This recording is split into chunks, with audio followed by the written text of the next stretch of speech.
السلام علیکم خواتین و حضرات۔ ہم نے اپنے خیال میں دیوان غالب کی تقریباً ہر غزل کی شرح یہاں پیش کر دی، لیکن ہمارے ایک دوست نے بار بار کمنٹس میں کہا کہ ایک اور مشہور غزل ہے بس کہ ہر ایک ان کے اشارے میں نشاں اور کرتے ہیں محبت تو گزرتا ہے گماں اور۔ دوست کے مطابق اس کی شرح ہم کرنا بھول گئے یا ہم نے نہیں کی۔ ہو سکتا ہے کہ ایسا ہی ہوا ہو، کیونکہ ہم نے اپنی اپلوڈ کی ہوئی غزلوں میں اس کو تلاش کرنے کی کوشش تو نہیں کی، کیونکہ ہمیں اور بہت سارے کام کرنے پڑتے ہیں۔ تو ہم نے یہ سوچا کہ یہ مناسب ہوگا کہ ہم ایک مرتبہ پھر اس غزل کی شرح آپ کی خدمت میں پیش کر دیں۔ ایسا بھی ہو سکتا ہے کہ چونکہ ہم چند منتخب اشعار کی شرح پیش کرتے ہیں تو ہم نے 4-5 اشعار کی شرح پیش کی ہو، اور یہ بھی ہو سکتا ہے کہ دوستوں کی نظر سے وہ نہیں گزری ہو، کیونکہ یہ تعلیمی چینل ہے اور تعلیمی چینل ہمارے ہاں لوگ بہت کم دیکھتے ہیں، کیونکہ نیٹ پر بہت ساری دوسری تفریحات ان کو میسر ہیں۔ تو شعر و شاعری جاننے والے کچھ خصوصی لوگ ہوتے ہیں اور ہم انہی دوستوں کے لیے یہ سب محنت کرتے ہیں۔ بہرحال تو یہ غزل ہے، جیسا کہ آپ کو پتہ ہے، اس کا پہلا شعر ہے کہ ہے بس کہ ہر ایک ان کے اشارے میں نشاں اور کرتے ہیں محبت تو گزرتا ہے گماں اور۔ نشان کا مطلب ہے یہاں اس کے معنی ہوں گے پتہ یا نقطہ یا بھید، اور بسکے کا مطلب ہے چونکہ۔ تو غالب کہتے ہیں کہ چونکہ ان کے یعنی ان کے جو محبوب ہیں ان کے ہر اشارے میں کوئی عجیب سا ہی نقطہ اور بھید پایا جاتا ہے، اس لیے وہ محبت بھی کرتے ہیں تو ہمارا خیال دوسری طرف جاتا ہے، یعنی ہم سمجھتے ہیں کہ اس میں بھی کوئی نہ کوئی چال اور کوئی فریب ہے۔ عاشق جو ہے وہ اپنی محبوب کی ادائیں دیکھ دیکھ کر اتنا پریشان ہو چکا ہے کہ اس کے دل میں کسی بھی بات کے لیے یقین کی کوئی صورت باقی نہیں رہی، وہ یقین کا جوہر ہی کھو چکا ہے۔ لہٰذا محبوب بظاہر محبت کرے تو عاشق کے لیے اطمینان کی کوئی صورت نہیں بنتی، اور آخر میں وہ یہی سمجھتا ہے کہ محبت کا اظہار اس لیے کر رہے ہیں کہ مجھے اپنے جال میں خوب پھنسائیں اور پھر اپنی ادائیں دکھا کر میری بہت بری طرح خبر لیں۔ اگلا شعر ہے یا رب وہ نہ سمجھے ہیں نہ سمجھیں گی میری بات، دے اور دل ان کو جو نہ دے مجھ کو زباں اور۔ اس میں کوئی مشکل لفظ نہیں ہے، تو پھر ہم اس کی سیدھی شرح کرنے کی کوشش کرتے ہیں۔ اب اس شعر سے بظاہر تو ایسا معلوم ہوتا ہے کہ محبوب سے انہوں نے تنہائی میں ملاقات کی درخواست کی جا رہی ہے، لیکن صاف صاف اور کھل کر اس لیے نہیں کہہ سکتے کہ شاید محبوب ناراض ہو جائے، تو اشاروں سے مطلب سمجھانا چاہتے ہیں، اور محبوب سمجھتا نہیں، لہٰذا مجبور ہو کر خدا سے دعا کرتے ہیں کہ اگر مجھے دوسری زبان نہیں مل سکی جو میرا مدعا ہے وہ اچھی طرح محبوب کو یا ٹھیک سمجھائے، تو محبوب کو ہی کوئی اور دل دے دے جو میری بات آسانی سے سمجھ سکے۔ اس شعر کا تعلق محبوب کے ساتھ معاملات کی صفائی سے بھی ہو سکتا ہے، یعنی محبوب نے بعض حرکتوں پر ناراضی ظاہر کی، عاشق نے اپنی طرف سے صفائی پیش کی، عاشق کی بات محبوب کی سمجھ میں نہیں آئی، اور عاشق پریشان ہو کر کہتا ہے کہ یا اللہ میں تو اس زبان سے جو تو نے مجھے دی ہوئی ہے سب کچھ کہہ چکا اور اپنے خیال میں بالکل ٹھیک کہہ چکا، تو اگر تو مجھے کوئی دوسری زبان نہیں دیتا تو میرے محبوب کو ہی کوئی دوسرا دل دے دے۔ ان کی مراد یہ ہے کہ اگر اصل میں تو محبوب کو سامنے رکھ کر، ہم نے آپ کو پہلے بھی بتایا تھا کہ شعراء محبوب کو سامنے رکھتے ہیں اور بڑی گہری باتیں کہہ جاتے ہیں، تو ان کی مراد یہ ہے کہ اگر لوگوں نے میری باتیں نہیں سمجھیں اور آئندہ بھی ان سے سمجھنے کی امید نہیں ہے، تو خدا سے میں یہی دعا کر سکتا ہوں کہ اگر مجھے دوسری زبان نہیں مل سکتی تو ان لوگوں کو دوسرے دل دے دیے جائیں۔ اگلا شعر ہے اس کا، ابرو سے ہے کیا اس نگہ ناز کو پیوند، ہے تیر مقرر مگر اس کی ہے کماں اور۔ پیوند کا مطلب یہاں پر ہے واسطہ یا تعلق، اور مقرر انہوں نے استعمال کیا ہے یہاں پر، تو اس کا مطلب ہوگا ضرور، یقیناً، بلا شبہ۔ تو کہہ رہے ہیں کہ محبوب کی جو نگاہ ناز ہے اس کو بھلا ابرو سے کیا تعلق ہو سکتا ہے؟ ابرو آپ جانتے ہیں کسے کہتے ہیں، بہووں کو کہتے ہیں، یعنی یہ تیر ابرو کی کمان سے نہیں نکل سکتا،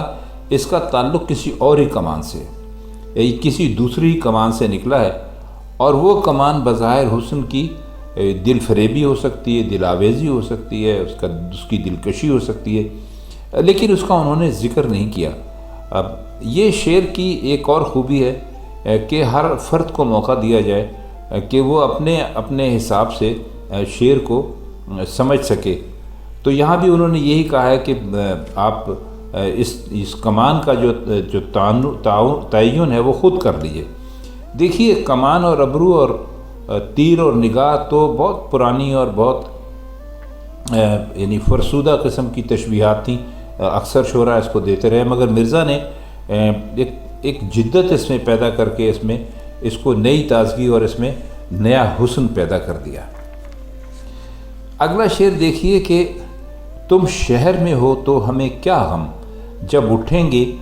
لے آئیں گے بازار سے جا کر دل و جاں اور۔ اٹھیں گے کا مطلب یہ ہے کہ جب چاہیں گے، تو وہ اپنے محبوب سے ہی کہہ رہے ہیں کہ جب تم شہر میں موجود ہو تو ہمیں اپنے دل اور جان کا کیا غم ہے، کیونکہ جب ہم چاہیں گے یعنی جب اٹھیں گے بازار سے نئے دل اور نئی جان خرید لائیں گے۔ تمہارے ہوتے ہوئے تو ہر شخص کے لیے دل اور جان درد سے بھرا ہوا ہے، اور وہ سستے داموں بیچنے کے لیے تیار ہیں، اور جو چیز بازار میں بہت زیادہ آ جائے تو اس کی قیمت بھی کم ہو جاتی ہے۔ اصل میں وہ یہ بتا رہے ہیں کہ جس شہر میں ان کا محبوب موجود ہو وہاں کون اس سے دل اور جان بچانے کے لیے تیار ہوگا، اور اس کو ہر کوئی اپنا دل اور اپنی جان پیش کرنے کے لیے تیار ہے۔ اس شعر کو خواتین حضرات اگر آپ ویسے دیکھیں کہ لے آئیں گے، جان تو نہیں، بہرحال جہاں تک دل کی بات ہے تو آج آپ دیکھتے ہیں کہ دل بھی تبدیل ہو جاتے ہیں، جگر بھی تبدیل ہو جاتے ہیں، تو ہم کہہ سکتے ہیں کہ غالب کو شاید 150-200 سال بعد آنے والے زمانے کا کوئی انداز تھا، کوئی اندازہ تھا کہ انہوں نے اس قسم کا شعر کہہ دیا، ورنہ کہیں بھی اس قسم کی باتیں ملتی نہیں ہیں جن سے ثابت ہو کہ پرانے شعراء بہت سارے، ہم نے بھی کچھ تھوڑا بہت ان کو پڑھا ہے، کہیں کسی نے یہ بات نہیں کی کہ بازار میں جائیں گے اور نیا دل خرید لائیں گے یا نئی جان خرید لائیں گے۔ دل و جان سے مطلب یہ ہے کہ ظاہر ہے کہ آپ کی جان جو ہے وہ آپ کے دل پر ہی منحصر ہوتی ہے، اگر دل نہیں ہوگا تو جان کہاں سے ہوگی؟ تو اس کو دل بھی اگر ہم صرف سمجھیں تو عجیب و غریب شعر ہے بہرحال۔ اچھا، یہ اس کا شعر نمبر 5 دیکھتے ہیں۔ اس میں مرزا کہتے ہیں، ہر چند سبک دست ہوئے بت شکنی میں، ہم ہیں تو ابھی راہ میں ہے سنگ گراں اور۔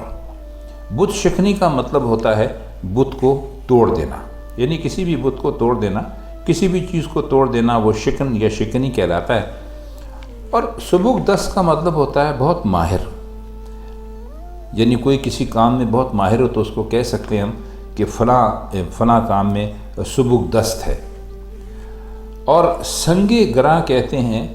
اس پتھر کو، اس بھاری پتھر کو جو آپ کے راستے میں آ جائے۔ اب اس کا ہم نے ایک مرتبہ خواجہ حالی کی اس کی تشریح پڑھی تھی، تو انہوں نے کہا تھا کہ اس شعر میں سارا زور جو ہے وہ لفظ ہم پر ہے، یعنی جب تک ہماری ہستی باقی ہے اس وقت تک جو معرفت الہی ہے وہ ایک اور سنگ گراں ہے۔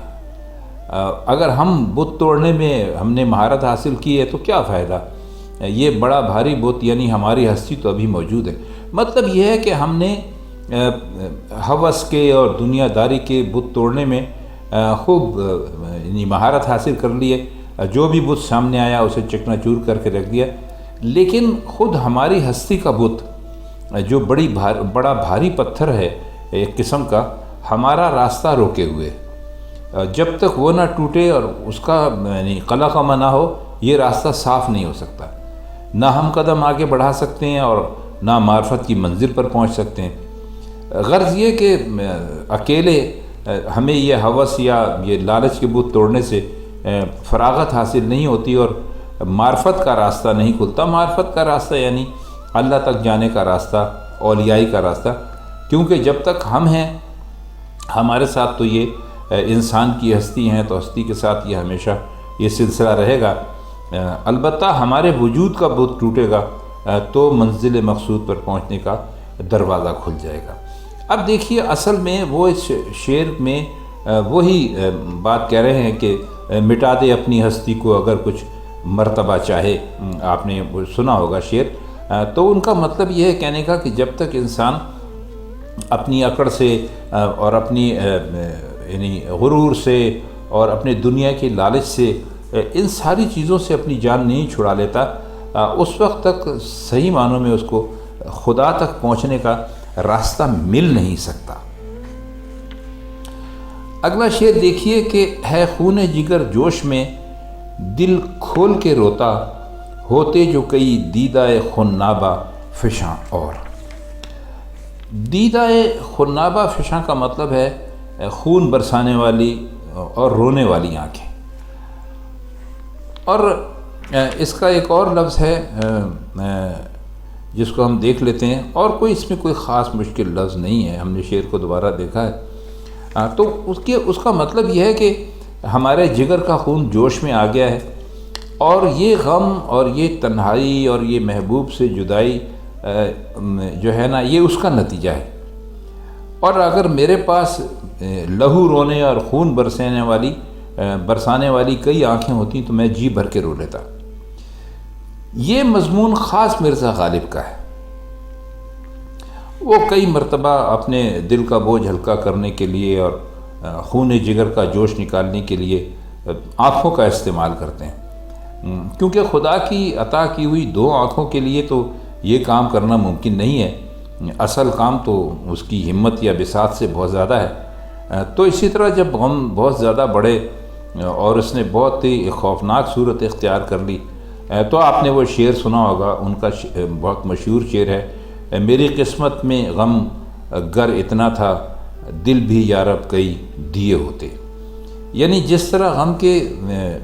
بڑھنے کا یا فراوانی کا بتانے کے لیے انہوں نے کسی کا بھی دل اس کا تقاضا کرتا ہے، تو اسی طرح خون جگر کے جوش کی طوفانی کیفیت کے اظہار کے لیے یہ طریقہ اختیار کیا ہے کہ اگر اسے ہٹانا منظور نہیں ہے تو بلکہ خون رونے والی کئی آنکھیں مجھے چاہیے، دو آنکھوں سے میں اتنا خون رو نہیں سکتا۔ تو غالب کے نزدیک دل اور آنکھیں دکھ سہنے اور رونے کا ایک پیمانہ ہے۔ اب جتنے دکھ زیادہ ہوں گے اور خون جگر کا جوش جتنے زوروں پر ہوگا، اسی کے مطابق پیمانے درکار ہوں گے۔ پیمانے سے مراد وہ برتن ہے جس میں کہ لوگ شراب پیتے ہیں۔ آئیے اگلا شعر دیکھتے ہیں۔ مرتا ہوں اس آواز پہ ہر چند سر اڑ جائے، جلات کو لیکن وہ کہے جائیں کہ ہاں اور۔ جلات آپ جانتے ہیں، وہ جو تلوار سے لوگوں کو قتل کرتا ہے، اس کو جلات کہتے ہیں، اور ہر چند کا مطلب ہے بے شک، بلا شبہ۔ تو کہہ یہ رہے کہ میں تو اپنے محبوب کی آواز پر قربان ہوا جاتا ہوں، بے شک سر اڑتا ہے تو اڑ جائے، گردن کٹتی ہے تو کٹ جائے، لیکن میں جلات کی ہر آواز پہ یعنی ان کی آواز سنوں گا جب وہ کہیں گے کہ ہاں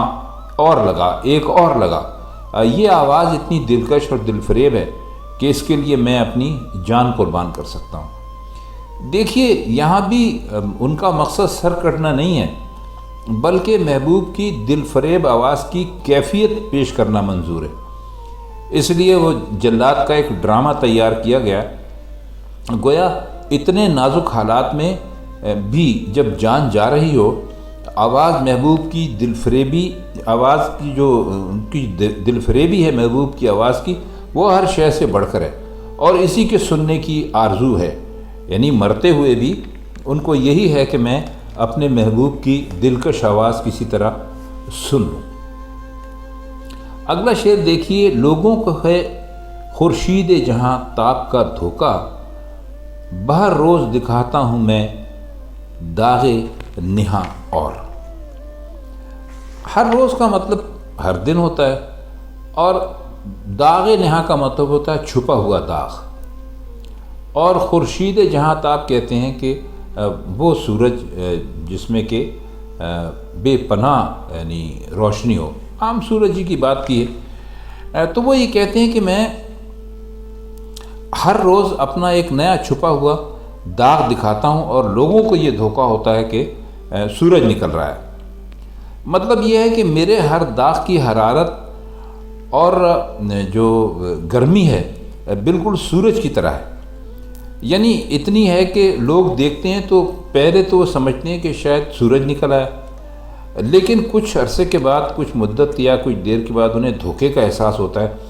تو وہ سمجھتے ہیں کہ یہ تو مرزا غالب کے سینے کا نیا داغ محبت تھا جس پر سورج کا دھوکہ ہوا ہے۔ عجیب مزے کا شعر ہے۔ باہر اگلا شعر دیکھیے، لیتا نہ اگر دل تمہیں دیتا، کوئی دم چین کرتا جو نہ مرتا، کوئی دن آہو فغاں اور۔ اس میں کوئی دم کا مطلب ہے کسی بھی وقت، چین کا آپ مطلب جانتے ہیں، آہو فغاں کہتے ہیں رونے کو، گریہ زاری کرنے کو، رونے کو، نالہ کرنے کو۔ نالہ کئی مرتبہ اس میں لفظ آ چکا ہے، ہم آپ کو اس کے مطلب بھی بتا چکے ہیں کہ بہت زور زور سے رونے کو کہتے ہیں۔ تو کہتے ہیں کہ یہ بہت ہی مزے کا شعر ہے، اور غالب نے اپنے ایک خط لکھا تھا اپنے ایک دوست کو، ان کا نام ہے اس وقت یاد نہیں آ رہا ہے، تو نہ وہ الفاظ یاد ہیں، بہرحال ہم اپنی طرف سے بتاتے ہیں آپ کو کہ انہوں نے یہ لکھا ہے کہ یہ بہت لطیف یعنی تقدیر ہے، لیتا کا واسطہ ہے چین سے، اور کرتا جو ہے وہ جڑا ہوا ہے آہو فغاں سے۔ تو وہ یہ کہہ رہے ہیں کہ ہم نے اس میں عربی میں جو لفظی اور معنوی دونوں یعنی جو خرابیاں ہیں ان کو ہم نے اس میں ظاہر کر دیا ہے، لیکن شعر کا مطلب بجائے ان ساری یعنی تکنیکی باتوں پہ جانے کے لیے آپ بس اتنا سمجھ لیجئے کہ بس تمہیں دل دیا ہے، اور کسی وقت کسی پل ہمیں چین اور آرام نہیں ہے، اور ہم یہ آہو فغاں کچھ دن اور کر لیتے، لیکن ہمیں بیچ میں موت آ گئی، تو اس کی وجہ سے ہم مر گئے، ورنہ یہ ہماری آہو فغاں کا سلسلہ جاری رہتا۔ اگلا شعر ہے کہ پاتے نہیں جب راہ تو چڑھ جاتے ہیں نالے، رکتی ہے میری طبع تو ہوتی ہے رواں اور۔ نالے آپ کو پہلے بھی ہم نے بتایا تھا کہ بلند آواز میں رونے کو کہتے ہیں، اور رکتی ہے میری طبع یعنی جب میں شاعری کر رہا ہوتا ہوں اور میرا شاعری کرنے کا جی چاہ رہا ہوتا ہے، تو ایسے وقت میں جو میرا رونا ہے اس سے ظاہر ہے کہ میرے اس پر اثر پڑنا چاہیے، لیکن میرا سلسلہ یہ ہے کہ جب میں بالکل ویسا ہوں کہ جب رستہ نہیں ملتا کسی اور جگہ کا، تو میرے جو نالے ہیں رونے کے لیے وہ اوپر چلے جاتے ہیں۔ تو وہی حال میرا ہے کہ جب میری طبیعت میں کچھ بھاری پن ہوتا ہے، میرا جی نہیں چاہتا، تو عجیب ہوتا ہے کہ میری طبیعت اور رواں ہو جاتی ہے۔ رواں ہو جاتی ہے اس سے مطلب ہے کہ میرا اور جی چاہتا ہے کہ میں شاعری کروں، سب کچھ ہے۔ تو نالے جو ہے نا یعنی ندی نالے نہ آہو فغاں، حقیقت یہ ہے کہ مصیبت اور رنج کے تکلیف کے سبب جوں جوں شاعر کی طبیعت رکتی ہے اسی قدر راہ دیتی ہے۔ اور اس کو اگر آپ دوسری طرح سے لیں، یعنی وہ جو نالہ عام ہوتا ہے جیسے پہاڑی ندی نالوں میں ہوتا ہے کہ آس پاس سے بڑے بڑے پتھر بیچ میں آ کے گرتے ہیں اور ندی کا بہاؤ رک جاتا ہے، لیکن جو اس رکاوٹ سے جو پیچھے سے آنے والا پانی ہوتا ہے وہ نہیں رکتا اور وہ آتا رہتا ہے، اور وہ جمع ہو کر اتنا زور پیدا کر لیتا ہے کہ یا تو ان پتھروں کو بہا کے لے جاتا ہے جو راستے میں رکاوٹ بنے یا رکاوٹ کے اوپر سے بہنے لگتا ہے اور آہستہ آہستہ اسے ختم کر دیتا ہے۔ اس صورت میں ندی اور نالے کا بہاؤ اور تیز ہو جاتا ہے۔ تو کہنے کا ان کا مقصد یہی ہے کہ ہماری جو طبع رواں ہے، اگر کسی مصیبت یا کسی رنج یا کسی غم کی وجہ سے طبیعت میں کوئی رکاوٹ پیدا ہوتی ہے تو ندی اور نالوں اور دریاؤں کی طرح اس کی روانی تیز ہو جاتی ہے اور ہم بہت بہتر سے بہتر شعر کہہ سکتے ہیں۔ اس کا آخری شعر ہے اور بھی دنیا میں سخنور بہت اچھے، کہتے ہیں کہ غالب کا ہے انداز بیاں اور۔ سخنور کا مطلب یہاں پر آپ لیجئے کہ شاعر، اور انداز بیاں کا مطلب ہوتا ہے کہنے کا، بات کرنے کا ڈھنگ یا بات کرنے کا سلیقہ یا شعر لکھنے کا طور۔ تو شعر میں کوئی بہت زیادہ مشکل الفاظ تو ہے نہیں، نہ کوئی بہت بڑا فلسفہ ہے۔ تو وہ کہہ یہ رہے ہیں کہ دنیا میں اور بھی بہت اچھے اچھے شاعر اور سخنور لوگ موجود ہیں، لیکن لوگ کہتے ہیں کہ جو غالب کا انداز بیان ہے وہ سب سے الگ تھلگ ہے۔ بس سمجھ لیجئے کہ اس شعر میں ایک نیا پن پیدا کیا ہے اپنے بیان سے، یعنی اپنے انداز کے اچھوتا ہونے کی کہانی خود نہیں کہی، دوسروں کی زبان سے کہلوائی ہے، اور وہ بھی اس طرح کہ عام لوگوں میں چرچا رہے، عام شہرت ہے، اور سچی بات بھی ہے کہ غالب کا انداز بیان سب سے الگ ہے۔ تو خواتین حضرات، غزل ذرا لمبی تھی تو وقت زیادہ لگ گیا،